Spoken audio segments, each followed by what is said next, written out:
Hello everyone, I am very glad that you're joining this story. Subscribe, like and comment. Enjoy the story, smile more often. It all started when my husband blindsided me with divorce papers and told me to pack my bags because his girlfriend was moving in. What he didn't know was that I wasn't just his wife. I was also his landlord. When I first met Jake, he was a breath of fresh air. You know those moments where everything seems too good to be true? That was us. He had this magnetic charm and a way of making me feel like the only person in the world. He talked about his big plans, starting a business, traveling the world, and building a life together. We were unstoppable, or so I thought. 5 years ago, we moved into what was supposed to be our forever home. It wasn't a mansion, but it had character, a wraparound porch, a cozy little garden out back, and enough space to grow into. What Jake didn't know, though, was that I had paid for it entirely with my own savings. He didn't contribute a cent, but he was adamant about having his name on the mailbox because it looked more official. Back then, it felt harmless. We were a team, and I didn't question it. At first, everything was great. Jake brought flowers home on random days, surprised me with weekend getaways, and always seemed genuinely invested in our life together. But about a year ago, things started to shift. It was subtle at first, late-night work calls, vague excuses about needing to stay at the office, and a sudden obsession with keeping his phone locked. I try to brush it off as him being busy. Everyone goes through stressful patches at work, right? But one night, while I was tidying up the living room, I found something that made my stomach drop. There it was, a receipt from a high-end restaurant. It wasn't the kind of place we typically went, and I knew for a fact I hadn't been there. 2 entrees, a bottle of wine, and dessert. It was all itemized neatly, glaring at me like a taunt. I sat there for what felt like an eternity, trying to make sense of it. When Jake got home that night, I decided to confront him. I held up the receipt and asked, "So, who'd you take to Le Jardin?" He barely flinched. "It was a client meeting," he said, his tone dismissive. "You know how these things are. They expect you to wine and dine them." I wanted to believe him. I really did. But something in his voice didn't sit right. It wasn't defensive or apologetic. It was just flat. Like he didn't care if I believed him or not. "Jake, this doesn't feel right. You've been distant lately, and now this?" I pressed, hoping for some reassurance. He rolled his eyes and muttered, "You're overthinking things. Don't make a big deal out of nothing." Then he grabbed a beer from the fridge and turned on the TV, effectively ending the conversation. That night, I lay awake, replaying everything in my mind. Was I imagining things? Was I being paranoid? Deep down, though, I knew the truth. The man I had built my life with was hiding something, and I wasn't sure I was ready to find out what it was. The next few weeks only added fuel to the fire. Jake's phone was practically glued to his hand, and he became unusually secretive about his schedule. If I asked about his day, his answers were short and vague. The man who used to share everything with me now seemed like a stranger. One day, while he was in the shower, I couldn't resist. I picked up his phone, only to find it locked with a new passcode. My heart sank.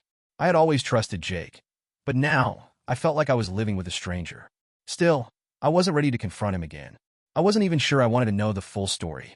Instead, I buried myself in work, hoping the distance would give me clarity. But the feeling of unease lingered, growing stronger with each passing day. Looking back, I realized those early cracks in our relationship were glaring red flags. But when you've built your life around someone, it's hard to admit that the foundation might not be as solid as you thought. Little did I know, those cracks were about to turn into an earthquake. It was a Wednesday night, one of those mundane evenings where nothing exciting ever seems to happen. Jake came home later than usual, his tie loosened and a smug grin plastered across his face. I was sitting on the couch, half watching a cooking show, when he walked in and said, "We need to talk." The way he said it instantly put me on edge. There was no warmth in his tone, no concern, just a cold finality that made my stomach churn. I muted the TV and turned to him, trying to keep my face neutral. "What's going on?" I asked, though I wasn't sure I wanted to know the answer. Jake didn't bother sitting down. He stood there, towering over me, as if he was about to deliver some grand proclamation. "I've been thinking," he began, pausing for dramatic effect. This isn't working anymore." "What isn't working?" I asked, my voice steady despite the knot forming in my chest. "Us," he said bluntly. "I've met someone else?" It felt like the ground had been ripped out from under me. I stared at him, trying to process what I just heard. "You've what?" I asked, though the words didn't seem to fully register. "I've met someone," he repeated, as if he were telling me he'd picked up a new hobby. She's younger. She gets me. And frankly, she's everything you're not. His words hit like a slap to the face, but I refused to let him see how much they hurt. I folded my arms and leaned back against the couch, masking my emotions with a calm I didn't feel. "And what exactly are you saying, Jake?" "I'm saying it's time for you to go," he said, his voice dripping with condescension. "This house, it's too big for the both of us. Lisa and I need space, and frankly, you don't fit into the picture anymore." Lisa. So now she had a name. The knot in my chest tightened, but I kept my expression neutral. "And where exactly am I supposed to go?" I asked, my voice steady. Jake shrugged, his smirk growing wider. "I don't know. Maybe get an apartment or something. You'll figure it out. It's not my problem anymore." I wanted to scream, to cry, to throw something at him, but I didn't. Instead, I took a deep breath and nodded slowly. 30 days, I said. "That's how long I have?" He nodded, clearly enjoying the power he thought he held over me. "That's right. 30 days to pack up your things and move on. Lisa will be moving in soon, so the sooner you're out, the better." The audacity of it all was almost laughable. He was standing there, in a house I had paid for with my hard-earned savings, telling me to leave so he could play house with his girlfriend. But I didn't laugh. I didn't cry either. Instead, I looked him straight in the eye and said, "Okay." My calm reaction seemed to throw him off. He blinked, clearly expecting more resistance. "That's it? No fight? No begging me to change my mind?" I shrugged. "If that's what you want, Jake, then so be it." He narrowed his eyes, suspicious of my sudden compliance. "Good," he said after a pause. "I'm glad you're being reasonable about this." Reasonable. The word echoed in my head long after he'd disappeared into the bedroom, likely to text Lisa about his victory. He thought he'd won, that he had all the power. But what he didn't know was that I wasn't just his wife. I was the sole owner of this house, and I wasn't going anywhere. That night, I lay awake in bed, staring at the ceiling and replaying the conversation over and over. The audacity, the entitlement, the sheer arrogance of Jake's behavior. It was almost unbelievable. But instead of wallowing in anger or sadness, I started planning. Jake had no idea what was coming. He thought he was in control, that he could kick me out and waltz off into the sunset with his new girlfriend. But he was about to learn a very important lesson. Never underestimate the woman you're trying to replace. The next morning, I woke up with a renewed sense of purpose. Jake was already gone, probably off meeting Lisa or plotting his next move. I took the opportunity to gather all the documents I needed. The deed to the house, bank statements, and anything else that proved I was the rightful owner. I laid everything out on the kitchen table and stared at it for a long time. The evidence was all there, clear as day. This house was mine. Not Jake's, not Lisa's, mine. And no one was going to take it away from me. Over the next few days, I played the role of the dutiful wife. I cooked dinner, cleaned the house, and even asked Jake how his day was, all while quietly documenting every interaction. I wanted to be ready for whatever came next, and I wasn't about to let my guard down. Jake, oblivious as ever, continued acting like he'd already won. He started making little comments about how Lisa would love to paint this room, or Lisa's thinking about getting new furniture for the living room. I smiled and nodded, pretending to care, all the while mentally counting down the days until I could drop the bombshell. The man standing in front of me wasn't the Jake I had fallen in love with. He was a stranger, cold, selfish, and utterly blind to the reality of the situation. But that was fine. Let him think he's in control, I told myself. The bigger they are, the harder they fall. And Jake was about to fall hard. After Jake's bombshell announcement, I spent a few days playing along, pretending to accept his ridiculous ultimatum. It wasn't easy to mask my anger and betrayal, but I knew I had to stay calm if I wanted to outsmart him. Every smug remark he made about Lisa's plans for the house only fueled my determination to expose him for what he truly was. I decided that if Jake wanted to fight, he'd get one on my terms. While he was at work, I started digging. It felt strange at first, going through his personal things, but I quickly reminded myself that he had forfeited any right to privacy when he decided to cheat and lie to my face. The first thing I looked through was his phone. Jake had always been careless when it came to passwords, and I knew his habits well enough to guess the new passcode after a few tries. Once I was in, I braced myself for what I might find. And there it was, text after text from Lisa, each one more nauseating than the last. "Lisa, can't wait until it's just the two of us, babe. She doesn't deserve you. Jake, I know. She's been dragging me down for years. You're the only one who makes me feel alive." I clenched my jaw as I read through their conversations. They talked about everything: weekend getaways, inside jokes, and even plans for their future. But what stung the most was the way Jake talked about me. "Jake, she's so clingy. I can't wait to be rid of her. Lisa, I don't know how you've put up with her for this long. You're too good for her. Clingy? Useless?" This from the man who couldn't boil water without asking for my help. I felt a surge of anger, but pushed it down. This wasn't the time to lose my cool. The messages were bad enough, but they were just the tip of the iceberg. I scrolled through his photo gallery and found dozens of pictures of them together. On the beach, at fancy restaurants, even at a cabin in the mountains. I recognized the dates on some of them. They lined up perfectly with the work trips Jake had been taking over the past year. Feeling sick, I moved on to his email. I wasn't expecting much, but I hit the jackpot almost immediately. There were confirmations for flights, hotel reservations, and even receipts for expensive gifts: a designer bag, diamond earrings, and a bracelet. I did a quick mental calculation and realized he had spent thousands of dollars on Lisa, all while complaining about our grocery budget. But the biggest revelation came when I stumbled across an email thread between Jake and Lisa discussing the house. "Lisa, so, when can I move in? I hate living in this tiny apartment." "Jake, soon. She's leaving in a month.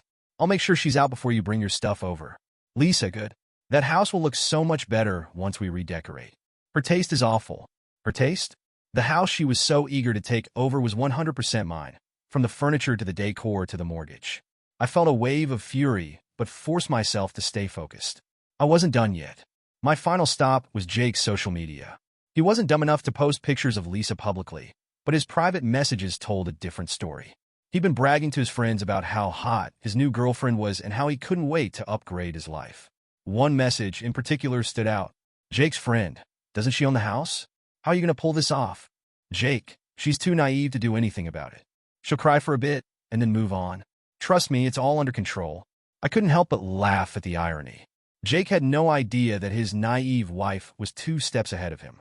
By the time I finished, I had more than enough evidence to destroy Jake's little fantasy world. But I wasn't ready to confront him just yet. I wanted to make sure my plan was airtight before I made my move.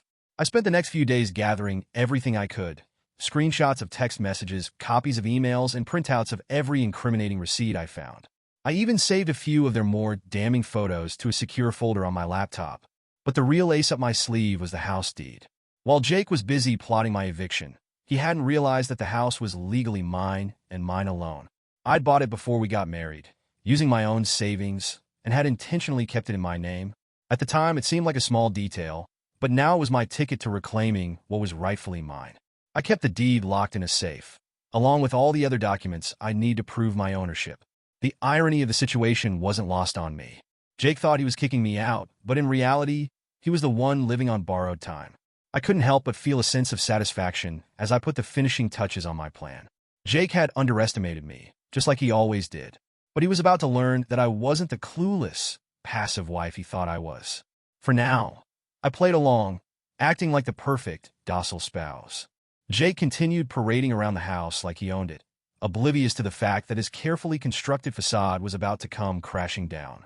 Every time he mentioned Lisa or made a snide comment about my upcoming move, I smiled and nodded, knowing that the clock was ticking. Jake might have thought he was winning, but he had no idea that the game was already over. The day I pulled out the deed to the house was the day I felt my power return. Jake's smugness and condescension had been eating away at me for weeks, but as I stared at the legal document with my name clearly printed at the top, it was like a weight had been lifted off my chest. The house wasn't ours. It was mine. 5 years ago, before Jake and I even got engaged, I'd scraped and saved every penny to buy this house. At the time, I was cautious, some might say overly cautious, but I wanted to protect myself. I wasn't sure if Jake and I would work out in the long term, and something about mixing finances felt risky. So, when I signed the papers, I did it alone. Jake never questioned it. All he cared about was the appearance of having his name on the mailbox and playing the role of the doting partner. That decision, made so many years ago, was now my saving grace. Jake may have thought he was the king of the castle, but legally, he was just a guest overstaying his welcome. After I confirmed the deed was still solely in my name, I couldn't help but smile. It was a rare moment of triumph in what had been a storm of betrayal and frustration. But I wasn't ready to confront him just yet. No, Jake needed to dig his grave a little deeper before I lowered the boom. In the meantime, I played the role of the passive wife to perfection. Jake continued to strut around the house like he was invincible, making snide comments and dropping hints about my upcoming move. I bit my tongue every time, reminding myself that his arrogance would only make my eventual victory sweeter. One evening, he came home with Lisa in tow. It wasn't the first time she'd been to the house, but it was the first time she'd come over with the confidence of someone who thought she owned the place. She flounced through the front door like she belonged there, tossing her purse onto the couch and kicking off her shoes without a second thought. Lisa wanted to see the place again, Jake announced, as if he were giving a tour. We're thinking about making some changes once, things are settled. Lisa clapped her hands together, beaming. I was thinking we could paint the kitchen a nice sage green. Oh, and maybe redo the floors in the living room? These hardwoods feel so outdated. I had to bite the inside of my cheek to keep from laughing. Outdated? I had personally chosen those hardwoods, and they were top of the line. But I nodded politely and said, "Sage green sounds lovely." Jake shot me a look, clearly suspicious of my lack of resistance. "We're just trying to make the place more modern," he said, his tone almost defensive. "Of course," I replied with a smile. "It's your home too, after all." The irony of my statement was almost too much to bear, but I kept my composure. Let them think they were in control. The bigger the delusion, the harder the fall. Over the next few days, I quietly gathered more ammunition. I started documenting everything: Jake's comments, Lisa's visits, even the changes they were planning to make to their home. I took photos, recorded conversations, and saved every piece of evidence in a secure folder on my computer. One night, while Jake was in the shower, I overheard him on the phone with Lisa. "Don't worry," he was saying. "She's leaving soon. I got it all under control." I couldn't help but laugh to myself. Jake was so convinced of his own brilliance that he didn't even consider the possibility that I might have an ace up my sleeve. The more I watched Jake and Lisa together, the more I realized how little they understood the reality of the situation. They were so wrapped up in their fantasy that they didn't see the storm brewing right under their noses. One afternoon, while Jake was at work, I sat down with the deed to the house and reread it carefully. My name was the only one listed, just as I had remembered. But as I stared at the document, I realized something else. Jake wasn't just living in my house. He was completely dependent on me. The mortgage was paid off, thanks to years of careful budgeting on my part. Jake had never contributed a single dime to the house, and he didn't have the financial means to buy me out even if he wanted to. Without me, he had nothing. It was a sobering realization, but it also gave me a newfound sense of clarity. Jake wasn't the powerful, confident man he pretended to be. He was a leech, clinging to me for stability while plotting to replace me with someone younger and flashier. That night, as I sat across from Jake at the dinner table, I couldn't help but feel a sense of satisfaction. He thought he was winning, but he had no idea that the game was already over. "Everything okay?" he asked, noticing my uncharacteristic smile. "Never better," I replied, savoring the moment. Jake raised an eyebrow, but didn't press further. He was too caught up in his own plans to notice the trap closing in around him. For now, I would wait. Let Jake and Lisa think they had the upper hand. The longer they lived in their fantasy world, the sweeter it would be when reality came crashing down. It was as if I wasn't even there. Jake strolled into the house one sunny Saturday afternoon, hand in hand with Lisa, as though parading her was a normal occurrence. She was everything he'd described: young, bubbly, and, judging by her demeanor, blissfully unaware of the reality she had stepped into. "Lisa wanted to spend the weekend here," Jake announced casually, as if it were the most natural thing in the world. "You don't mind, right?" I looked up from my book and gave him a polite smile. "Of course not," I replied, keeping my tone light and accommodating. "Make yourselves comfortable." Lisa beamed, clearly interpreting my response as a sign of weakness or defeat. She set her designer bag down on the couch, her perfectly manicured fingers tapping on its handle as she surveyed the room. "This place is so cute," she chirped. "It just needs a little updating. Maybe some lighter colors, new furniture, and those drapes? Totally outdated." Jake nodded in agreement, throwing in his own 2 cents. "Yeah, we've been talking about making some changes for a while now. Haven't we, babe?" "Oh, absolutely," I said, not missing a beat. "You two have such great taste. I'm sure the house will look amazing." Lisa's face lit up, and Jake smirked, clearly pleased with himself. They had no idea I was biting the inside of my cheek to keep from laughing. Every word out of their mouths was like a shovel digging them deeper into their delusion. Over the next few days, Lisa made herself increasingly at home. She started small at first, rearranging the throw pillows, putting up new picture frames, all featuring her and Jake, of course, and filling the fridge with her favorite snacks. But it didn't stop there. By the end of the week, she had begun packing my things into boxes. My framed photos were replaced with her glossy prints, my decorative vases swapped out for her minimalist knickknacks. She even had the audacity to move my favorite armchair into the garage, claiming it clashed with the aesthetic. "You don't mind, do you?" she asked sweetly, flashing me a smile that didn't reach her eyes.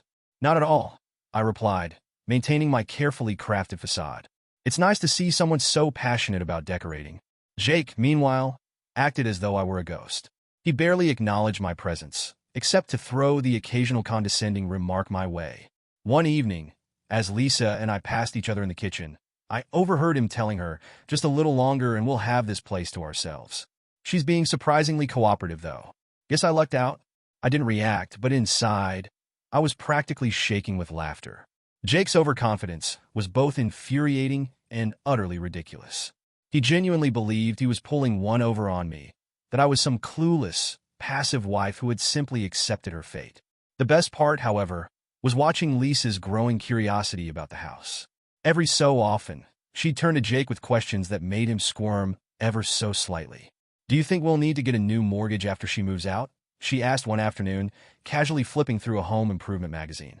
Jake waved her off with a dismissive chuckle. "Nah, it's all taken care of. Don't worry about it." "Are you sure?" she pressed. "I mean, her name's probably on everything, right?"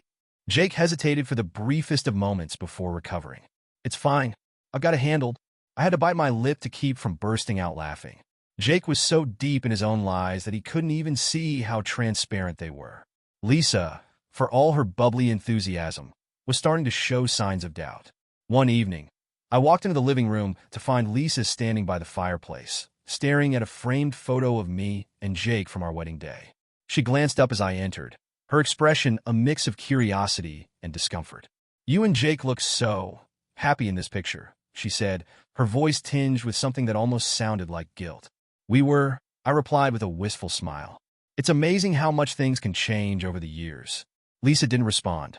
Instead, she set the photo down and quickly changed the subject, babbling about paint swatches and throw rugs. Despite her growing presence in the house, Lisa's insecurity was palpable. She tried to mask it with her bright smile and constant chatter, but every so often, I caught her glancing at Jake with a questioning look, as if silently asking, "Are you sure about this?" Jake, of course, was oblivious to her unease. He was too busy patting himself on the back for what he thought was a flawless plan. As the days turned into weeks, I continued documenting everything. Lisa's redecorating efforts, Jake's increasingly bold declarations, and their interactions with each other. I made sure to save every text, record every conversation, and photograph every change they made to the house. I knew the moment of reckoning was drawing closer. Jake and Lisa were so caught up in their fantasy that they couldn't see the reality creeping in around them. Every lie Jake told, every smug comment he made, was like another nail in the coffin of their delusion. And when the time came to lower the boom, I wanted to make sure I had every piece of evidence lined up perfectly. Jake might think he was calling the shots, but he was about to learn a harsh lesson about underestimating me. For now, though, I was content to let them play house. The bigger their delusion, the sweeter it would be when the truth finally came crashing down. While Jake and Lisa were busy redesigning a future that wasn't theirs to claim, I had my own plans quietly unfolding behind the scenes. Every move they made only strengthened my resolve, and it was time to ensure that when the hammer dropped, there would be no loose ends for them to wriggle through. The first thing I did was schedule a meeting with my lawyer, Ms. Grant. She came highly recommended, and from the moment I walked into her office, I knew I was in good hands. Her sharp, no-nonsense demeanor was exactly what I needed. After I laid out the situation, complete with all the evidence I'd gathered, she leaned back in her chair, a faint smirk tugging at her lips. "You're in a very strong position," she said, flipping through the copies of the house deed and legal documents. "The house is solely in your name, and based on what you've told me, he hasn't contributed financially. Legally, you have every right to evict him and anyone else living here without your permission." Hearing her say it out loud was like a balm to my nerves. I had known all along that I held the upper hand, but having a professional confirm it gave me the confidence to take the next steps. "What do you recommend I do next?" I asked. Ms. Grant's eyes gleamed with a mix of professionalism and subtle enjoyment. "We'll prepare an official eviction notice. Once it's served, he'll have 30 days to vacate the property. If he refuses, We can escalate it legally, but given the evidence you've collected, I doubt it will come to that. The mention of the eviction notice sent a thrill of satisfaction coursing through me. I pictured Jake's face when he realized that the home he'd so arrogantly claimed for himself and Lisa wasn't his to control. But I wasn't ready to deliver the news just yet. Timing was everything, and I wanted Jake to hang himself with his own hubris before I revealed my hand. I'd like to wait before serving the notice, I said, earning a raised eyebrow from Ms. Grant. Why? Because I want to see how far he'll go. The more confident he is, the harder the fall will be. Plus, I want to make sure he doesn't have any legal tricks up his sleeve. She nodded, understanding my strategy. Fair enough. Just don't wait too long. You don't want to risk this dragging out unnecessarily. With the legal framework in place, I felt a renewed sense of control. Jake and Lisa might have been playing house, but I was the one holding the keys, both figuratively and literally. In the meantime, I decided to have a little fun reclaiming my space. Every day, I made small, subtle changes around the house, enough to irritate Lisa, but not enough for Jake to confront me outright. It started with moving their decorations to less prominent spots. Lisa had placed a picture of herself and Jake on the mantel, front and center, as if to declare her presence in the home. I swapped it out for a photo of me with my friends, relegating her picture to a corner of the guest room.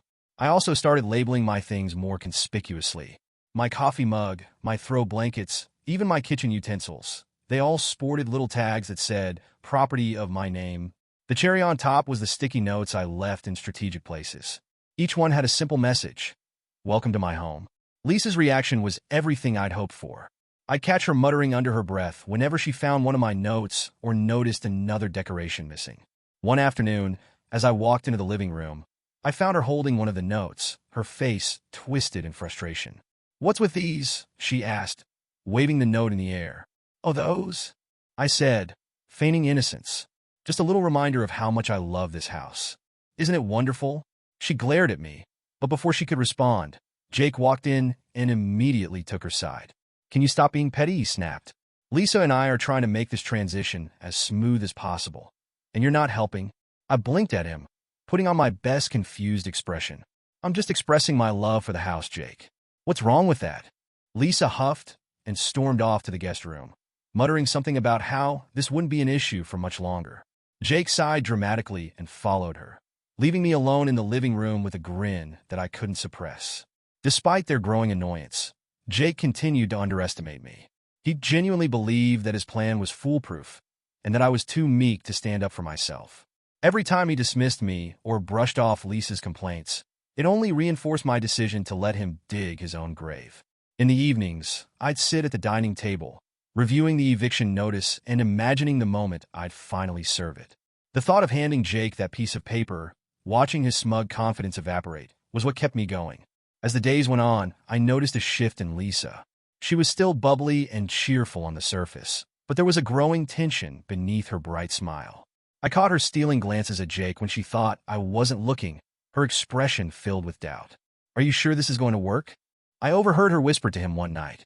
"Of course," Jake replied, his voice dripping with confidence. "She's practically packing her bags already. Just give it a little more time." I couldn't help but smirk as I crept back to my room. Time was exactly what I needed, and soon, Jake and Lisa would realize that they had underestimated the wrong woman. For now, I was content to let them believe they were winning. After all, the longer they played house, the sweeter it would be when the walls came crashing down around them. By the time Jake announced his grand dinner party, it felt like the audacity was practically dripping off of him. He didn't even bother to frame it as a casual gathering. It was explicitly for his close friends to meet Lisa. He didn't invite me, of course.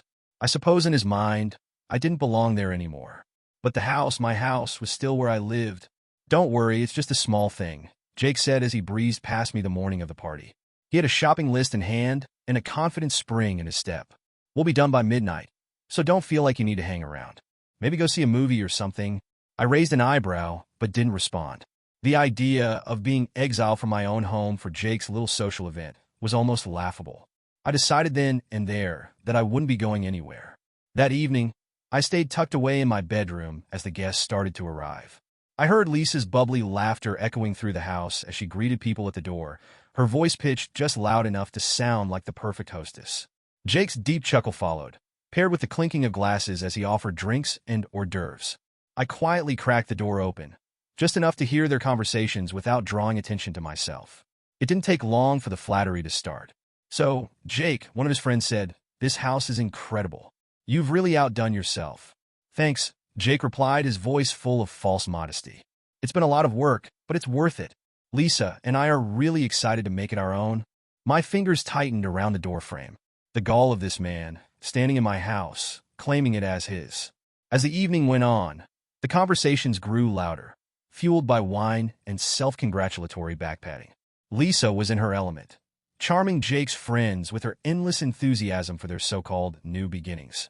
At one point, someone asked her, "So, how does it feel to be moving in? This is a big step." "Oh, it's amazing," Lisa gushed. "I've always dreamed of a place like this. Jake's been so wonderful about making sure it feels like home for us." It was all I could do not to burst out laughing. Jake, wonderful?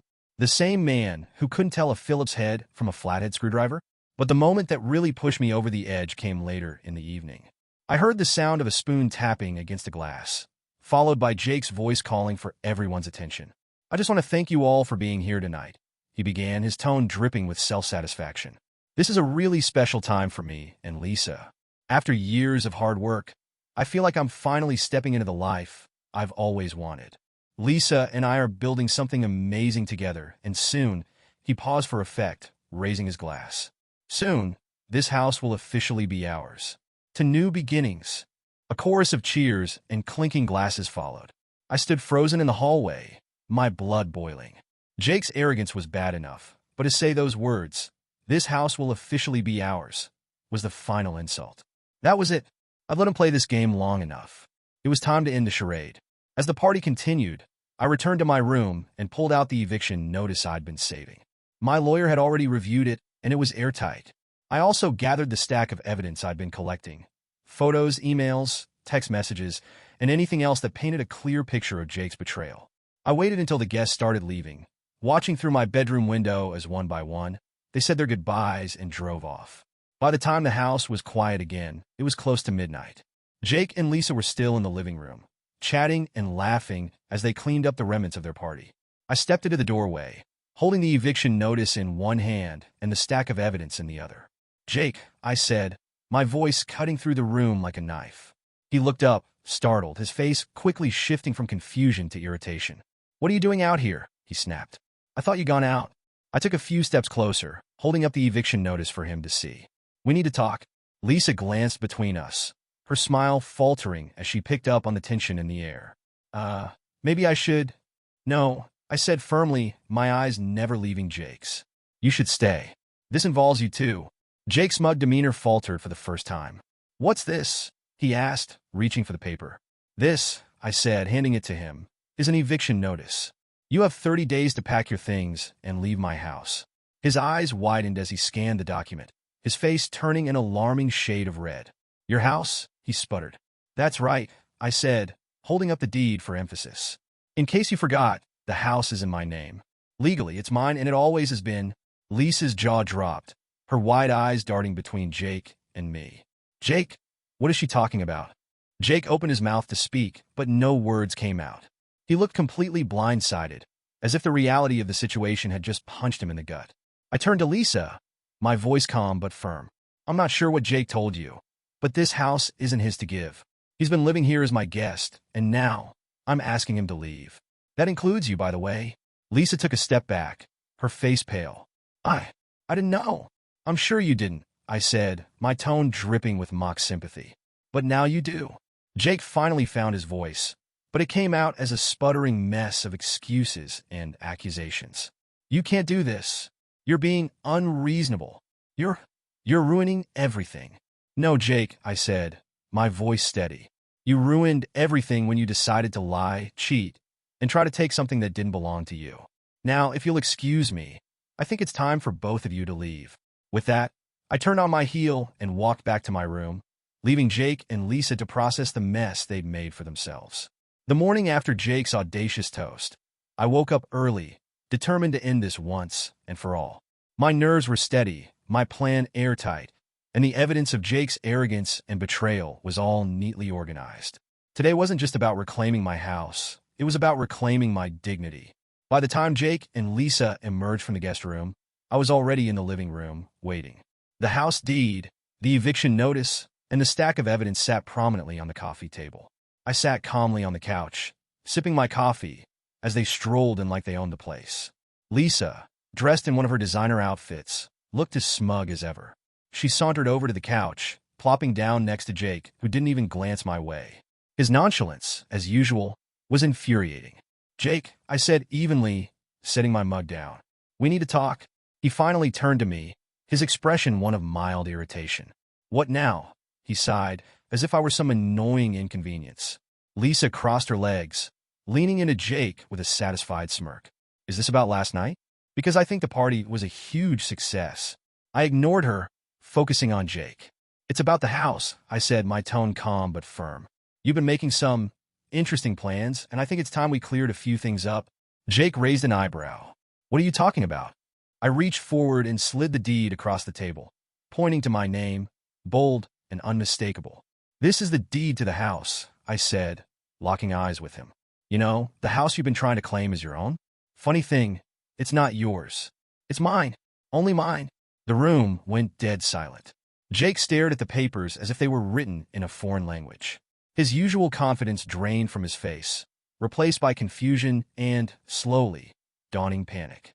What is this?" he stammered, picking up the deed and flipping through it, as if searching for some loophole. Lisa's smug expression vanished instantly. "Wait," she said, her voice high-pitched. "You told me the house was in both of your names." Jake's mouth opened and closed like a fish out of water. I thought it was," he blurted out, looking at me with a mix of anger and desperation. "What is this, some kind of joke?"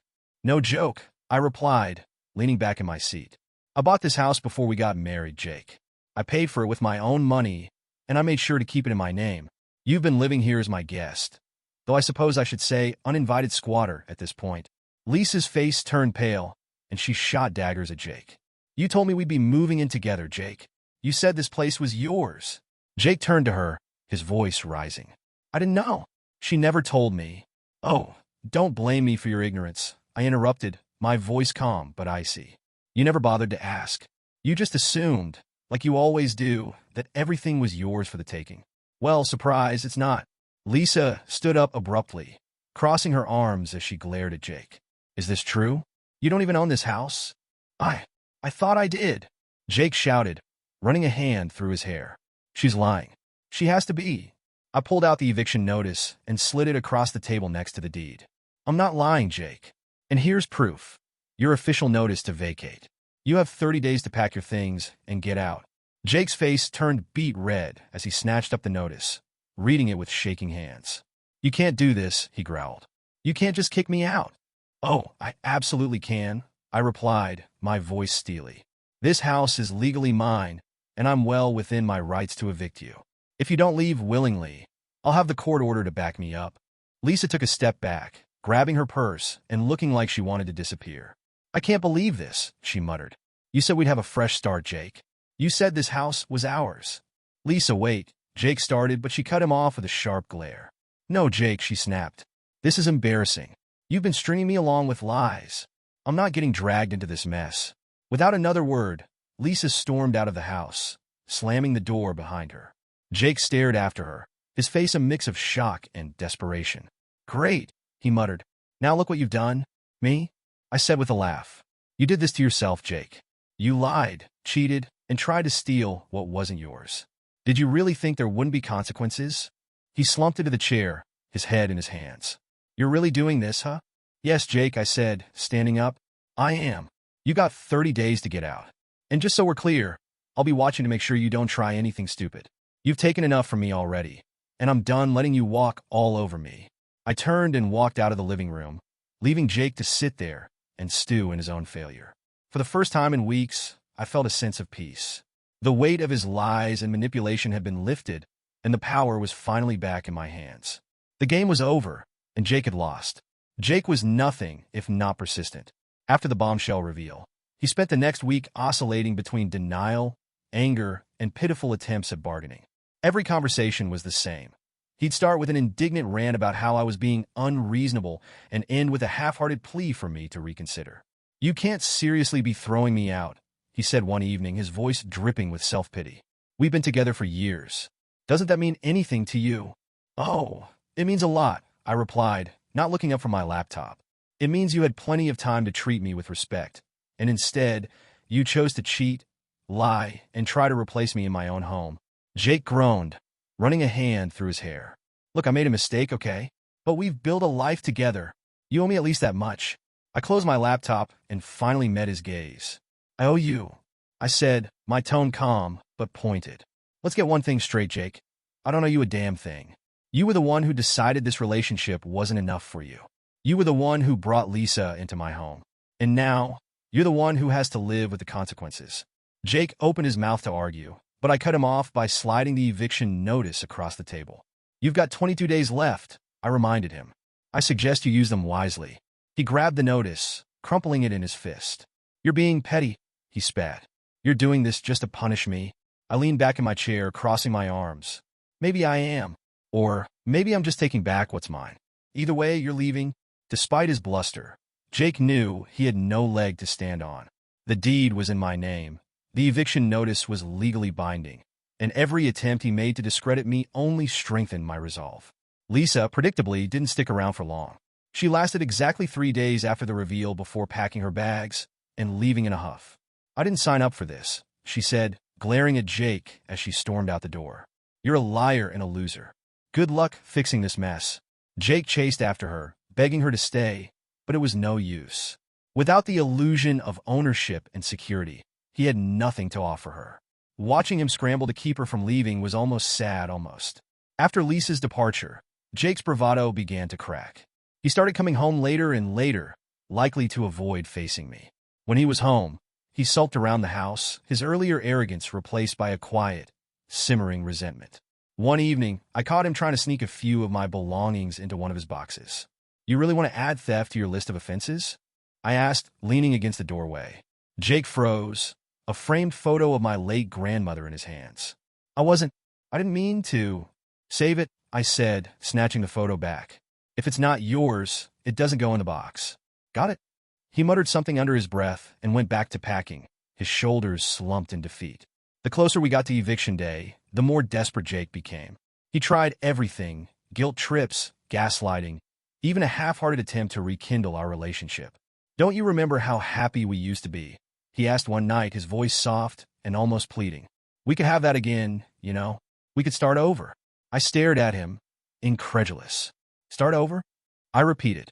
"Jake, do you even hear yourself? You're not sorry for what you did. You're sorry you got caught. And now that Lisa's gone, you think you can just crawl back to me like nothing happened?" "I'm trying to fix things," he insisted. "No, Jake," I said firmly. "You're trying to fix your situation. There's a difference." By the time the final week rolled around, Jake had resigned himself to his fate. His boxes were stacked in the living room. His attempts at manipulation had dwindled to sullen silence, and the countdown to eviction day loomed over him like a storm cloud. On the morning of his last day, I found him sitting in the kitchen, staring at a cup of coffee he hadn't touched. He looked up as I entered, his eyes filled with a mix of anger and defeat. "So, this is it," he said bitterly. "This is it," I confirmed. Jake stood, grabbing his cup and pouring the contents down the sink. "You know, I hope you're happy," he said, his voice dripping with resentment. "You've made your point?" "Oh, I'm more than happy," I replied, following him to the door. And just so we're clear, this wasn't about making a point. This was about taking back my life. He didn't respond, and I didn't care to wait for one. I held the door open as he grabbed the last of his things and stepped outside.